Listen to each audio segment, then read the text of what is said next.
दुनिया में ऐसा कौन सा आदमी है जिसके बारे में आप मुझे बताइए जो पैदा करने वाली चीज का भाव खुद तय ना करे? ऐसा कौन सा आदमी? एक ही है, वो किसान है, और कोई नहीं। जूते बनाने वाला मोची भी अपने जूते का भाव खुद तय करता है और आपके साथ बार्गेन करता है। मेरा जूता 250 रुपए का है, लेना है लो, नहीं तो चले जाओ। किसान बेचारा ये भी नहीं कर सकता कि मेरा गेहूं इतने रुपए का है, लेना है ले लो, नहीं तो आगे चले जाओ। किसान ना गेहूं का भाव तय कर पाता है, ना चावल का, ना चने का, ना दाल का, ना मटर का, ना तिलहन का, ना दलहन का। कोई भाव तय करने का अधिकार सरकार ने किसानों को नहीं दिया है। किसानों की वस्तुओं का भाव वो लोग तय करते हैं जो कभी किसान के बेटे नहीं रहे, जिन्होंने कभी खेती नहीं की, जिनको यह भी नहीं मालूम गेहूं का पौधा होता है कि पेड़ होता है। मैं आपको पूरी ईमानदारी से कह रहा हूं, एक कमीशन है भारत सरकार का बनाया हुआ, एग्रीकल्चरल प्राइस कमीशन करके, ये अंग्रेजों ने शुरू किया था। ये किसानों की फसल का भाव तय करता है। इसमें एक सेक्रेटरी लेवल का अधिकारी होता है, वो तय करता है कि गेहूं 1100 रुपए क्विंटल खरीदा जाएगा, चावल 700-800 रुपए क्विंटल, जो भी तय होता है वो सेक्रेटरी तय करता है। एक बार एक सेक्रेटरी को मैंने पूछा था, नाम नहीं बताता क्योंकि उसकी बहुत बेइज्जती हो जाएगी, उसको मैंने पूछा आप कौन है, तो उसने कहा एग्रीकल्चरल प्राइस कमीशन का सेक्रेटरी। तो क्या काम है? तो उसने कहा भाव तय करता हूं मैं, गेहूं का, चावल का, चने का, मटर का। तो मैं पूछा गेहूं का भाव कैसे तय करते हैं? तो उसने कहा गेहूं का भाव तय करना बहुत आसान, पिछले साल का जो भाव होता है उसमें इन्फ्लेशन रेट जोड़ देता हूं, नया भाव तय हो जाता है, बहुत आसान। फिर मैंने कहा पिछले साल का? तो उसने कहा उससे पिछले साल का भाव लेता हूं, इन्फ्लेशन जोड़ देता हूं। तो उसने एक थ्योरी बता दी। तो मैं पूछा भाई सबसे पहले साल का भाव तय किया उसका कैसे किया था? तो उसने कहा उसका ऐसे किया था कि यूरिया की कीमत, डीएपी की कीमत, सुपर फॉस्फेट की कीमत लगाई, बीज की कीमत लगाई, पानी का खर्चा जोड़ दिया और ये सब तय कर दिया। मैं पूछा किसान की मेहनत? तो उसने कहा मेहनत क्या, किसान तो अकुशल श्रमिक है, उसकी मेहनत का क्या है? इतना मुझे करारा चांटा लगा गाल पर जो उसने मुझे कहा। उसने कहा किसान की मेहनत का क्या, वो तो अकुशल श्रमिक है, अनस्किल्ड लेबर है। अनस्किल्ड लेबर की कीमत तो हमारे यहां लेबर से भी कम है। रोजंदारी पर जो आप मजदूर लेते हैं उसको क्या देते हैं? 60-70 रुपए।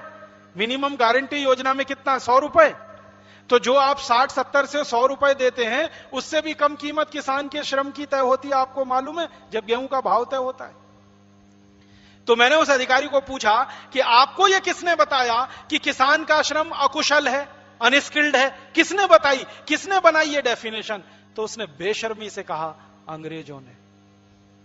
अंग्रेज तय करके गए कि इस देश में किसानों का श्रम अनस्किल्ड माना जाएगा तो उसकी कीमत सबसे कम रहेगी, इसलिए किसानों के गेहूं की कीमत साबुन से भी कम रहती है, किसानों के चावल की कीमत वॉशिंग पाउडर से भी कम रहती है, किसानों की दालों की कीमत फेयर एंड लवली क्रीम से भी कम रहती है। आप सोचो ना कितना बड़ा शोषण है। 1 किलो वॉशिंग पाउडर खरीदें तो 1 किलो दाल भी नहीं आएगी, उतने में 1 किलो वॉशिंग पाउडर की कीमत है इस देश में। 75 ग्राम की साबुन 12 से 25 रुपए। 12 से 25 रुपए। 75 ग्राम है वो, 1 किलो नहीं है। एक तो साबुन 75 ग्राम है, 40 रुपए का डव। अब 40 रुपए का 75 ग्राम लगभग 50 का 100 ग्राम हो गया, 1 किलो 500 रुपए का। और गाय का घी मिलता है 1 किलो 150 से 200 रुपए का। तो किसान गाय का घी पैदा करके 150-200 रुपए किलो बेचे और कंपनियां साबुन पैदा करके 500 रुपए किलो बेचे। ऐसा शोषण चल रहा है। प्राइसेस में पैरिटी नहीं है, समानता नहीं है, मूल्यों में समानता नहीं है। और एक बात और बताते हैं, जो गेहूं में पानी दिया जाता है उसका मूल्य लगता ही नहीं राजू बिल्कुल भाई। नहीं लगता। क्योंकि मैंने एक जगह पूछा कि 1 किलो गेहूं पैदा करने के लिए पानी कितना लगता है, तो उसने जो पानी की क्वांटिटी बताई, उसने निकाला था वो इतना ज्यादा पानी था, यदि उसका पैसा पानी का 10 पैसे लीटर भी लगाए तो गेहूं का दाम के बराबर। माने वो जो पानी हम जो आज 10-12 रुपए लीटर खरीदते हैं, किसान के पानी का मूल्य 10 रुपए भी उसको नहीं मिलता है, जो 200-250 फीट नीचे गड्ढा खोद के और मोटर लगा के निकालता है। तो आप किसान को कोई मूल्य देते हैं, उसकी कीमत उसको वाजिब नहीं मिलती है। गेहूं का भाव 11 रुपए किलो क्यों है, चावल का भाव 12-15 रुपए किलो क्यों है? ये इसलिए है कि किसान के द्वारा पैदा की गई वस्तु का भाव वो खुद तय नहीं करता, उसकी मेहनत की सही कीमत उसमें नहीं लगाई जाती। और देखो कैसा शोषण और विडंबना इस देश में है कि किसान आज अगर खेत में काम करे तो उसकी मजदूरी की कीमत अनस्किल्ड लेबर वाली है, 100 रुपए रोज या 60-70 रुपए रोज। और वही किसान अगर खेती छोड़ दे, खेत बेच दे, गांव छोड़कर शहर चला जाए और किसी बैंक में चपरासी हो जाए, तो उसकी रोज की जो कीमत है श्रम की, वो 500 रुपए से ज्यादा हो जाती है, कभी कभी 700 रुपए हो जाती है। छठे वेतन आयोग के बाद, 6 पे कमीशन के बाद तो वो लगभग 700-800 रुपए है। अब बैंक में चपरासी हो जाए किसान अपना खेत बेचकर, तो उसको एक दिन का श्रम मिलेगा, एक दिन का मूल्य मिलेगा 700-800 रुपए, और वो खेत में अपनी हड्डी तोड़े और अपने पांव गलाए और इस देश के लिए पूंजी उत्पादन करके दे, तो एक दिन का श्रम का मूल्य है सिर्फ 100 रुपए। आप सोचिए इससे बड़ा अत्याचार क्या होगा। तो आप उसको अगर बैंक के चपरासी के बराबर का श्रम मूल्य देना शुरू कर दें, तो गेहूं का भाव बढ़ जाता है। मैंने एक दिन हिसाब निकाला था, अगर किसी बैंक के चपरासी को सरकार जो एक दिन का वेतन देती है, गेहूं पैदा करने वाले किसान का एक दिन का श्रम भी उसके बराबर नाप लिया जाए, तो गेहूं बिकेगा 5,000 रुपए क्विंटल, चावल बिकेगा 6,500 से 7,000 रुपए क्विंटल, कपास बिकेगी इस देश में 10 से 12,000 रुपए क्विंटल, मूल्य तय हो जाएगा उसका। तो मैंने उस सेक्रेटरी से कहा कि भाई आप उनको श्रम का मूल्य उतना क्यों नहीं देते जो बैंक के चतुर्थ क्लास कर्मचारी को आप देते हो। किसान तो उससे बड़ा काम कर रहा है, बैंक का चपरासी तो कुछ काम नहीं कर रहा है, बंदूक लेके दरवाजे पर बैठा हुआ है, बंदूक कभी चलाता नहीं है और कभी उससे चलती भी नहीं है, और जब चलाने का वक्त आए तो छोड़ के भाग लेता है। बैंक डकैतियां होती हैं तो कैसे होती है मालूम है? चपरासी सबसे पहले भाग लेता है। जो बंदूक चलाने के लिए दी गई है और उसके लिए जो उसको पैसा मिलता है, जब चलाने का नौबत आता तो बंदूक छोड़ के भाग लेता है। उसको आप 700-800 रुपए रोज का दे रहे हो, और जो किसान अपनी हड्डियां गला रहा है और देश के लिए पूंजी उत्पादन और अन्न उत्पादन करके दे रहा है, उसको दिन की मेहनत 100 रुपए, 80 रुपए, 70 रुपए, 60 रुपए। ये सबसे बड़ा तमाशा है। हमारे देश में 3 क्षेत्र हैं। एक है सर्विसेज का सेक्टर, सर्विसेज आप समझते हैं, बैंक है, बीमा कंपनियां हैं, रेल है, पब्लिक सेक्टर है, ये एक सर्विसेज सेक्टर है। दूसरा है प्रोडक्शन का सेक्टर, इंडस्ट्री का सेक्टर है, जिसमें कारखाने चलाने वाले लोग हैं। और तीसरा है कृषि का क्षेत्र है।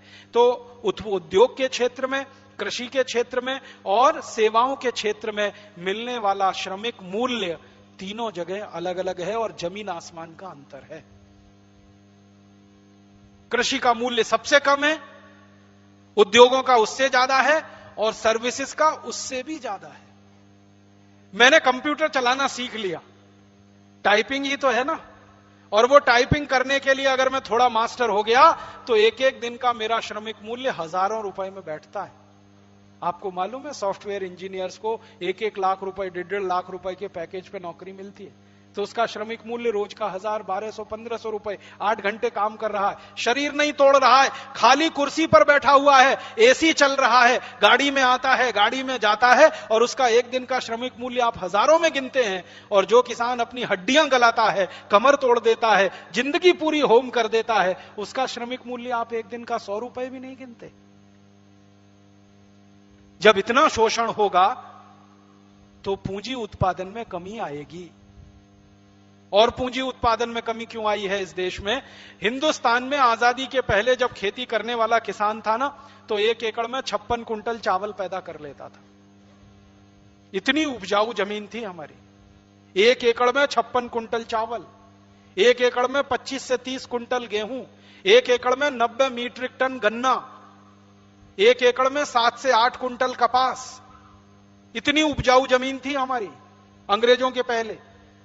फिर अंग्रेजों के आने के बाद ये यूरिया डीएपी का चक्कर शुरू हुआ, और आजादी के बाद तो बहुत भयंकर पैमाने पर यूरिया डीएपी का चक्कर शुरू हुआ। इसमें जमीन खराब होती गई, बंजर होती गई, हमारी जमीन पत्थर जैसी हो गई है। मालूम है, एक जमाना था कि इस देश की जमीन की मिट्टी पर पांव रखो तो ऐसा लगता था कि जैसे नए बने हुए रुई के गद्दे पर पांव रखकर आप चल रहे हैं। इतनी नरम, इतनी कोमल और इतनी मुलायम मिट्टी हुआ करती थी इस देश की। फिर क्या हुआ? मिट्टी में यूरिया डीएपी डाल डाल के और किसानों का दिमाग खराब किया हमारे देश के उन अधिकारियों ने और वैज्ञानिकों ने जो यूरिया डीएपी कंपनियों के एजेंट थे, जिनका एक ही उद्देश्य था यूरिया की बिक्री को बढ़ावा देना, डीएपी की बिक्री को बढ़ावा देना। इन यूरिया डीएपी कंपनियों के एजेंटों ने किसानों का दिमाग ऐसा घुमाया कि खेत में यूरिया डीएपी डलवाया, फिर धीरे धीरे खेत को नशा लग गया। जैसे शराबी आदमी को शराब का नशा लगता है, वैसे ही मिट्टी को यूरिया डीएपी का नशा लग गया। फिर हालत ऐसी हो गई कि मिट्टी में बिना यूरिया बिना डीएपी अन्न पैदा ही ना हो, तो किसान ने कट्टे पे कट्टा यूरिया डालना शुरू किया। पहले 1 कट्टा, फिर 2 कट्टा, फिर 3, फिर 10, फिर 15, फिर 20, अब बोरे के बोरे यूरिया पड़ते हैं। मिट्टी पूरी बंजर हो रही है, खराब हो रही है, पत्थर जैसी कठोर हो रही है। अब उसमें उत्पादन भी कम हो रहा है, तो पूंजी का निर्माण भी कम हो रहा है। इस कारण से पूंजी की कमी आई है इस देश में। आपको मालूम है, हमारे देश की सरकार के बजट का सबसे कम हिस्सा किसानों पे ही खर्च होता है। बजट का सबसे कम हिस्सा। हमारे देश की सरकार के पिछले 15 साल के बजट का मैंने बहुत बारीकी से अध्ययन किया।